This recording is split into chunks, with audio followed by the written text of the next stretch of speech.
Hi, it's Anna Sigga here, and today I am creating a project using the Keepsake Kit with the exclusive die, and it's the Let It Be collection.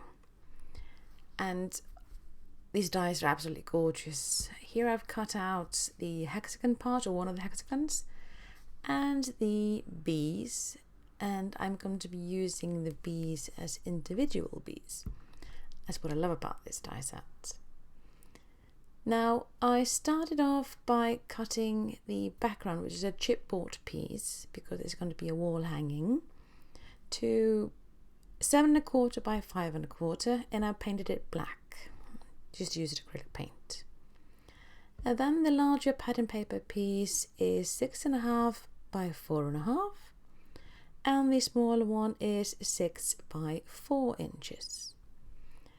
And I'm inking all the edges of the pattern paper with a black ink because I want it to match to the chipboard background. Oh, and I just used a regular acrylic paint for the background. Now, I wanted this project to be filled with dimension and textures and all that stuffy stuff. So I'm just using an old tool I have to ruffle the edges, make them look worn and torn. You can of course use your scissors for this. I would just not recommend using your favorite scissors because it can mean that they won't be as sharp in the long run. So if you have extra scissors, use those, not your favorite ones, just in case. And I'm just ruffling these up, not too much, but still enough to have a bit of texture and interest and all that vintagey goodness that you can. And now that I've done the basic edging, I'm using one of my detail scissors to create little notches on each and every corner and on the 4 sides of the pattern paper. There you go. And I'm just doing that to create more interest, more dimension, and also because I like being able to tuck things behind those little openings, just extra interest. And then when I'm done with that, I add more black ink to the edges, because when you ruffle up those edges, they do of course expose the white core. Of course. So this kind of limits that whiteness and just gives it extra texture and vintagey look and all that. And I used the same method for both of the patterned paper pieces.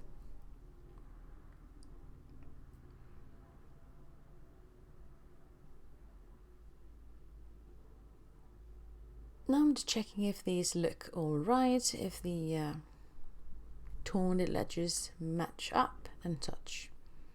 Now I have the black chipboard piece and I noticed I did not take good care in painting the edges. My fault. So I just picked a black marker, a permanent one. This is Copic marker. You can use whatever marker you have on hand, and just painted the edges so that they all look black through. You could of course use black chipboard if you have that as well, then you have no painting to do. And I want lots of dimension. Yes, have I mentioned that I want dimensions before? And I'm just using leftover chipboard pieces, cutting them down to size and using these as dimension. And for the smaller piece I decided to use 2 layers, and for the larger one I just used 1 layer. Now I picked one of the sentiments from the ephemera pack as the sentiment for my wall piece, and I'm just inking the edges of that one just so that everything is matchy, I suppose. And since I want a lot of movement to this piece, I'm just using one of my tools to manipulate the paper to make it a bit more dimensional and more fluffy, I guess. You could also use just pencil. I want to put something heavy on my pattern paper pieces just to make sure that everything is sticking well together. And I use liquid adhesive to attach the chipboard pieces to the pattern papers, and I decided to use a strong double-sided adhesive for this part of the assembly. You can of course use liquid for everything or double-sided for everything, just your preference or what you have. I guess I do like a combination of both, so I use a combination of both. Just make sure that everything is really stuck, and I recommend burnishing before taking the backing of the adhesive. And now it's just about removing the backing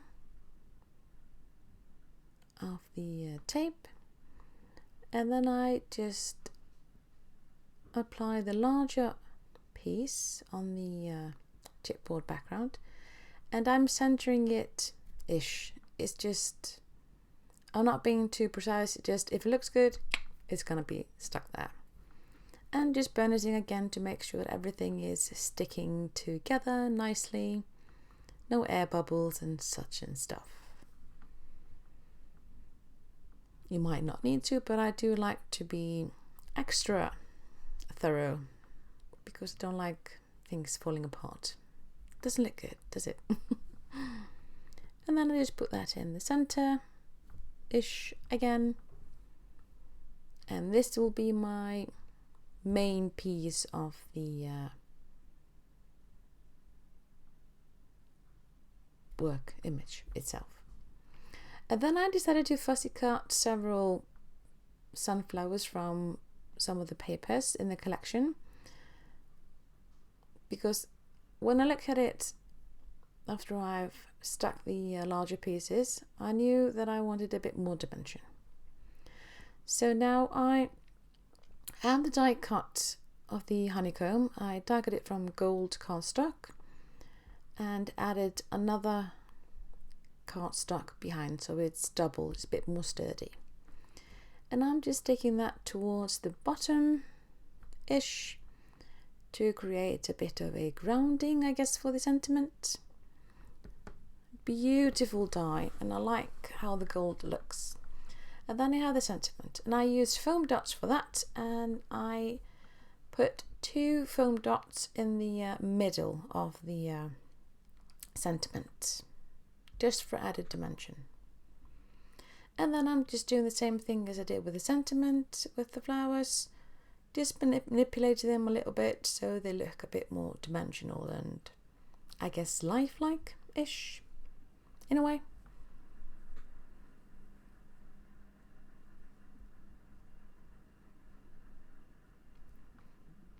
Then I just need to place the sentiment where I want it. And I am not pushing the foam adhesive down firmly in the middle as of yet. I wasn't sure if I wanted the flowers to go behind that banner or not, so I wanted to have that option really. And I'm using 3D foam on the flowers as well. And I'm just sticking and tugging them where I think they will look good and add to the dimension of the whole piece. I want to keep this simple but still full of interest and dimension. And those will look good on a frame or just as a simple wall hanging or on a shelf above a fireplace, wherever one wants really. I'm just figuring out where I want this half a flower to go, and I decided it would look cute if it was coming from behind as well, just to emphasize those torn and ruffled edges, I guess. And it's a fun thing with paper, you can always manipulate it, use your fingers and make it look more lifelike, dimensional or whatnot. And now I wanted a bit of sparkly bits. Now don't do what I do. Yeah, I have a big blob of gold misty bit. Now, do not open your bottle above your project. Just don't. But then again, I was like, okay, if I have a big blob of gold, I'll just put one of the bees there. I guess then it's decided for me that it has to be covered. But just don't do what I do. I really like how that gold adds a bit of shine to the project. I do love anything that sparkles, so any excuse really. I'm just blotting these because I don't want to wait for it to dry. And then I use black glimmer mist as well. I do like black dots. You can do this with black paint and water. But I have this old bottle and I just love splatters. They do so much for a project. And remember that mistake I did at the beginning? Yes, I did it again. And at the exact same spot. I mean, hello? Oh God. I guess I do not learn. Now, and I'm just adding a bit more gold because I wanted tiny splatters as well. And I wasn't getting that with the nozzle bit. So I just used a paintbrush to help me get those tiny little bit of sparkliness around. It's not much, but it does add to the interest of the whole piece.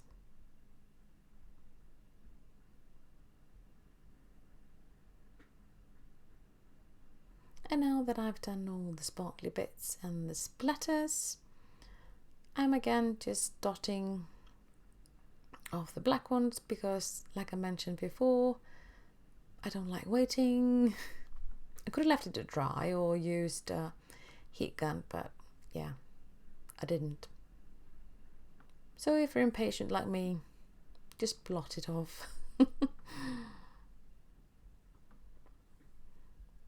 Now all I need is to add those pretty little bees. I love this. You cut a strip of bees, but it's so easy to create loads of individual ones. Love that option.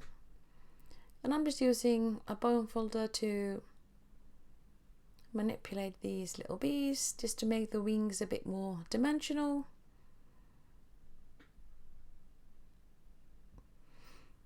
They do add a lot of interest.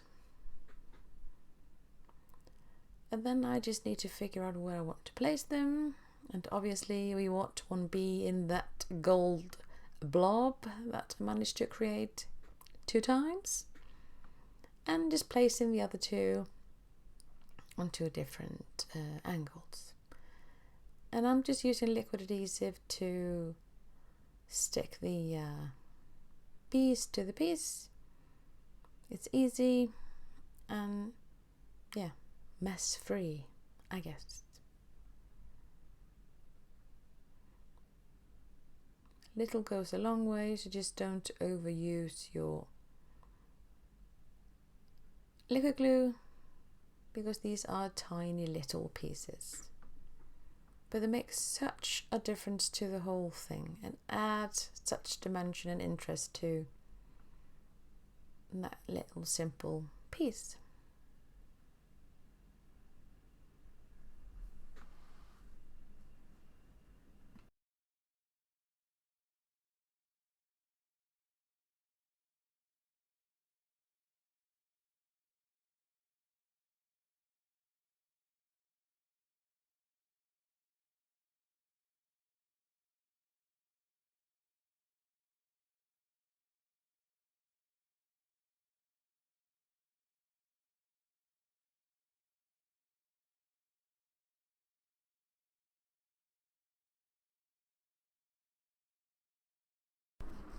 And now that all my bees are in their spots, I am using the negative pieces of the hexagon die cut to create sparkly visual interest.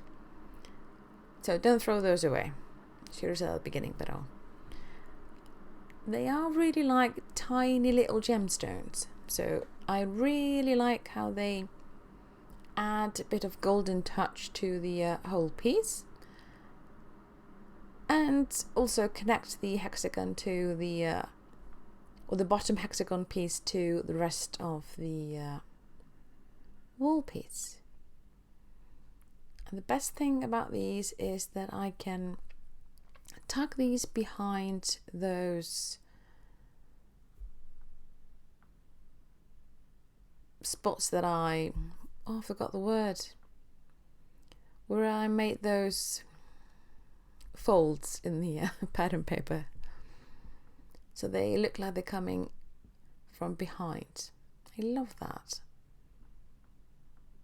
So when you die cut, make sure that you don't throw these away, because these look so good as little gem pieces or visual interest, sparkly bits all over without the effort. Love that.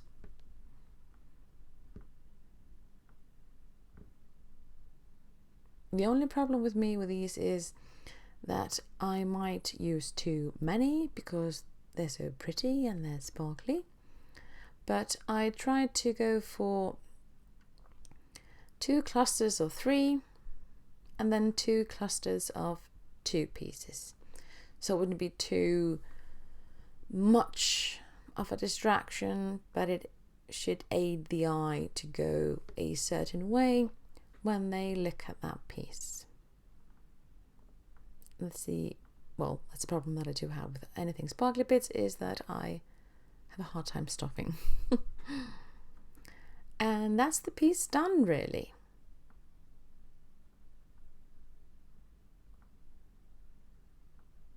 Such a fun thing to do. Quick, simple, easy, but pretty. Love those kind of projects. So thank you so much for watching. Bye.